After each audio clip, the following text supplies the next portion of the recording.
I'm a passport control officer at Narita Airport in Tokyo, and last month an American woman approached my booth clutching her passport like it might disappear. She slammed it on the counter and announced, "I have TSA pre-check, so this should be quick." I stared at her. She tapped the passport again. Pre-check. I paid for expedited screening. I explained that TSA PreCheck is an American domestic program and has no relevance here in Japan. She crossed her arms. That can't be right. I paid $85 for 5 years of fast lanes everywhere. It's a federal program. I pointed to the sign behind me that said Ministry of Justice Immigration Bureau. She squinted at it, then back at me. Well, don't you guys have some kind of agreement with America? Like a travel treaty? I told her no such treaty exists. She pulled out her phone to Google it right there at the counter, blocking the line of 200 people behind her. My supervisor had to escort her to secondary screening just to clear the queue. My cousin works duty-free at Singapore Changi, and he told me about an American man who tried to skip the entire immigration queue by waving his global entry card at the officer. The man walked directly past the line, straight to the front, holding up the card like a backstage pass. The officer stopped him and pointed to the queue. The man said, "I have global entry. That means I don't wait." The officer explained that global entry only expedites entry into the United States and has zero function in Singapore. The man laughed like the officer had told a joke. No, it's international. That's literally what global means. He pulled out his phone to show a screenshot of the CBP website. The officer remained unmoved. The man's voice got louder. "I paid $100 for this card. You think the US government would sell something that doesn't work overseas?" He demanded to speak to a supervisor, who arrived and said the exact same thing. The man finally joined the regular queue, muttering about false advertising and breach of contract. It took him 45 minutes to get through immigration. I work at the airport every day, and I've never seen someone so confident about being so completely wrong. At Dubai International, an American family of 5 showed up at passport control with expired passports. The father handed them over without even checking the date.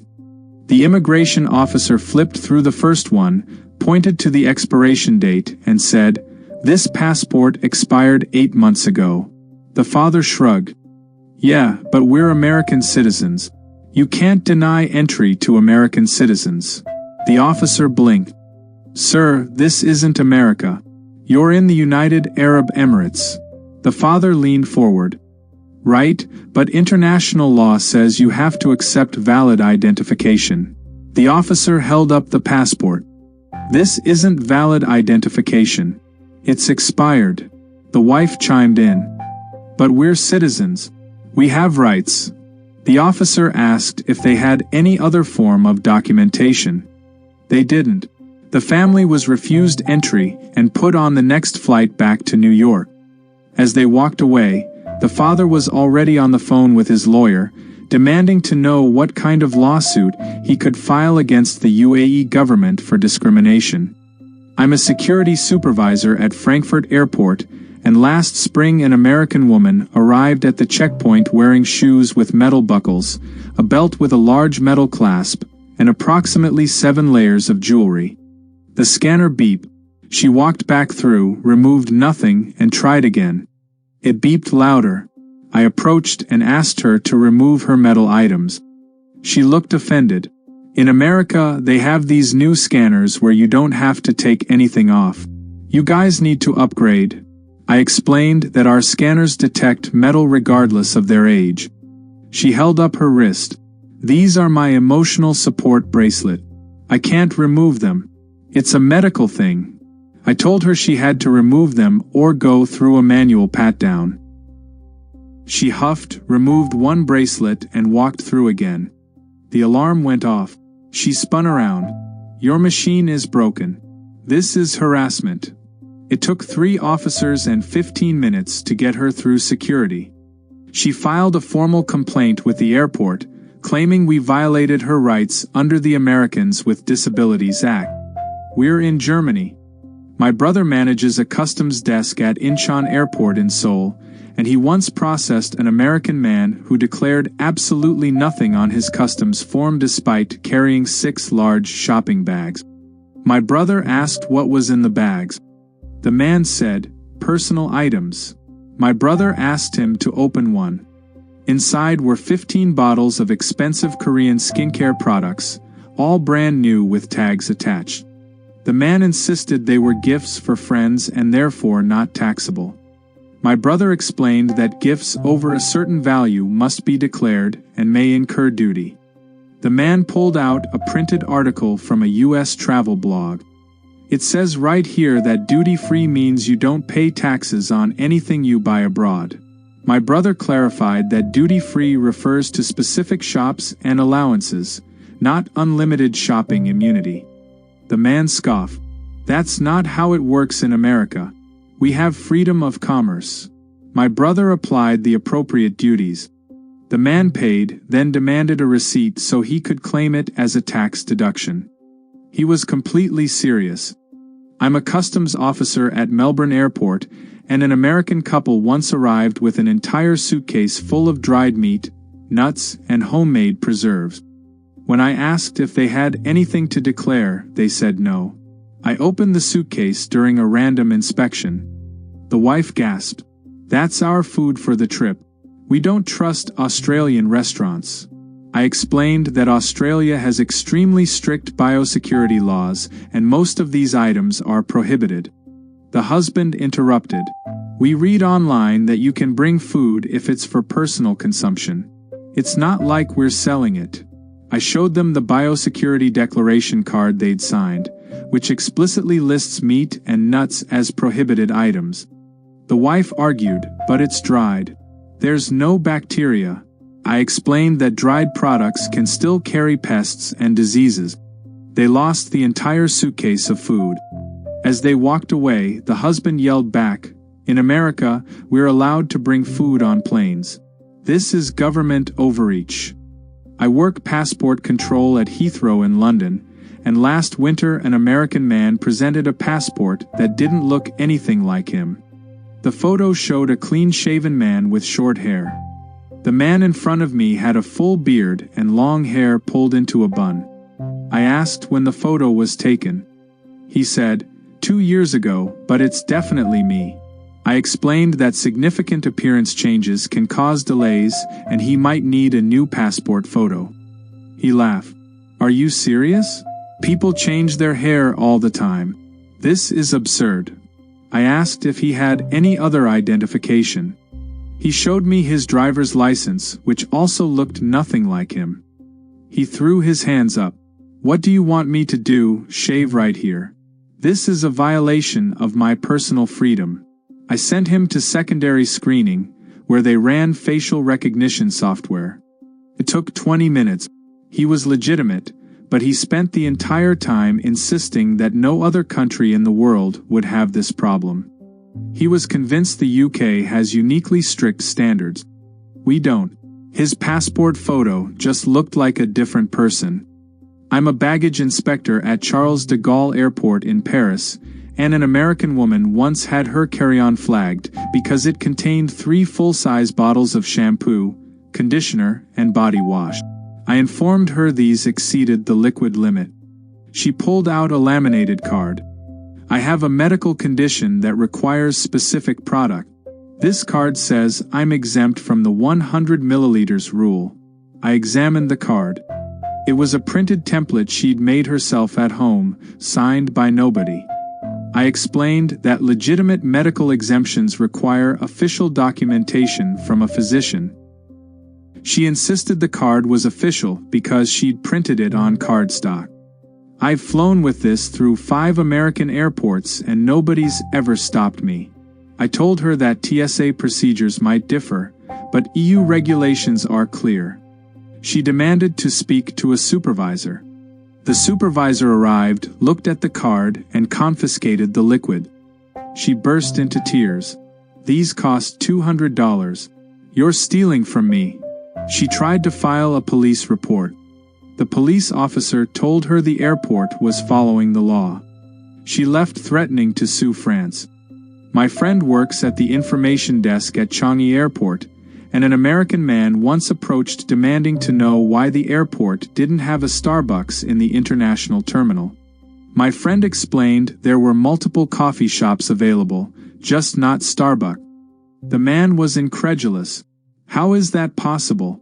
Starbucks is in every airport. My friend listed several major airports without Starbucks locations.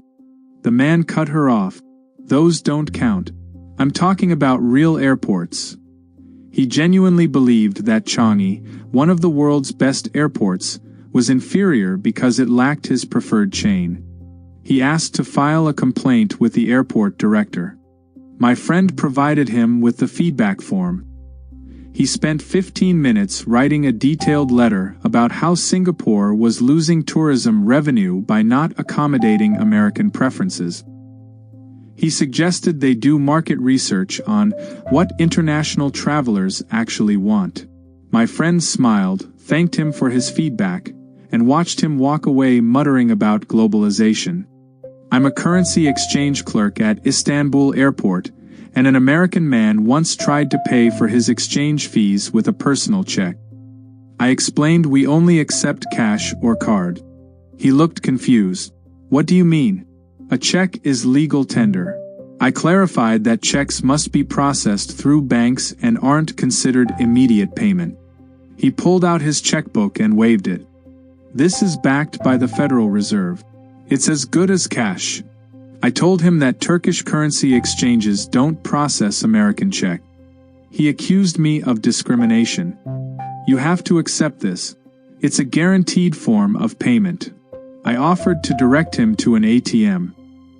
He refused, insisting that his check should be honored internationally because the US dollar is the world's reserve currency. He left without exchanging any money, promising to report us to the US Embassy for financial fraud. I'm still waiting for that call. I'm a food vendor at Amsterdam Schiphol Airport, and an American woman once ordered a sandwich, then asked me to remove the cheese, tomatoes, lettuce, and sauce. I asked what she wanted on it. She said, just the bread and meat. I confirmed her order and made the sandwich. When I handed it to her, she looked disappointed. This isn't a sandwich. This is just meat between bread. I told her that's exactly what she ordered. She shook her head. No, I wanted a normal sandwich, just without all the stuff I don't like.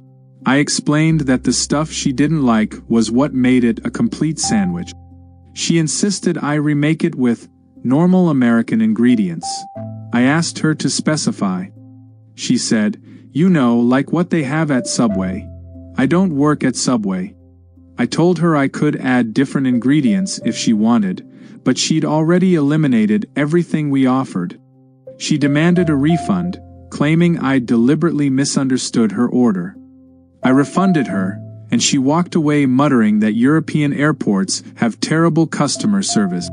I'm an immigration officer at Auckland Airport in New Zealand, and last year an American man arrived with a visa for Australia. I informed him he was in New Zealand, not Australia. He insisted they were the same country. I pulled out a map. He glanced at it and said, okay, but you're like a state of Australia, right? I explained that New Zealand is a completely separate sovereign nation. He laughed. Come on, nobody actually thinks that. You're basically Tasmania. I showed him our different flags, currencies, and government systems. He was unmoved. This is just bureaucratic nonsense. We're all part of the Commonwealth anyway. I asked if he had a New Zealand visa. He didn't. I explained he couldn't enter the country. He pulled out his phone to call the US Embassy, but he called the Australian Embassy by mistake. When they told him they couldn't help with New Zealand immigration, he accused them of lying. It took 2 hours to sort out. He left convinced there was a conspiracy to confuse American tourists. I work at a train ticket counter at Zurich Airport, and an American woman once asked for a ticket to Paris with a 3-hour layover in Geneva. I explained there's no layover because it's a direct train. She looked suspicious. Every flight has a layover. That's how international travel works. I clarified she was taking a train, not a flight. She stared at me. A train? Like a subway? I said no, a passenger train that travels between cities. She was baffled. But Switzerland and France are different countries. Don't you need to fly? I explained that Europe has extensive international rail network. She asked how they handle passport control. I told her there's free movement within the Schengen area. She interrupted. So anyone can just walk between countries? That's a huge security risk. I assured her it's been working fine for decades. She bought the ticket but spent the entire transaction shaking her head about Europe's lack of borders. She also asked if she needed to exchange currency for the train. I told her the train accepts credit cards. She seemed disappointed there wasn't more complexity involved. I'm a baggage claim attendant at Beijing Capital Airport, and an American family once approached me furious because the announcements weren't in English. The father demanded to know why a major international airport didn't prioritize English speakers.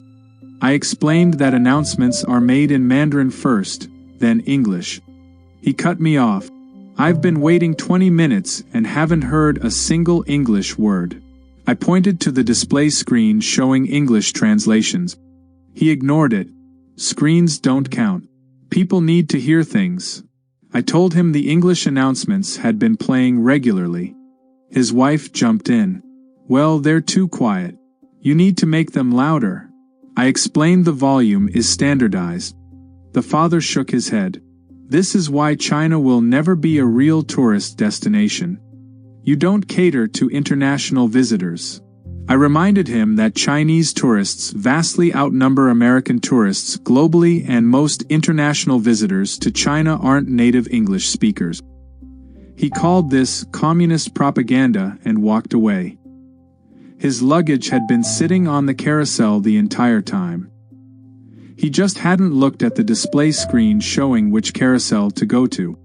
I'm a car rental agent at Toronto Pearson Airport, and an American woman once tried to rent a car using her U.S. driver's license, which was expired. I explained I couldn't accept an expired license. She was outraged. I've been driving for 30 years. A piece of plastic doesn't change that. I told her that an expired license isn't legally valid.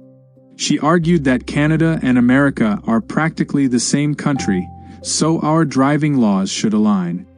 We have NAFTA. That means we share everything.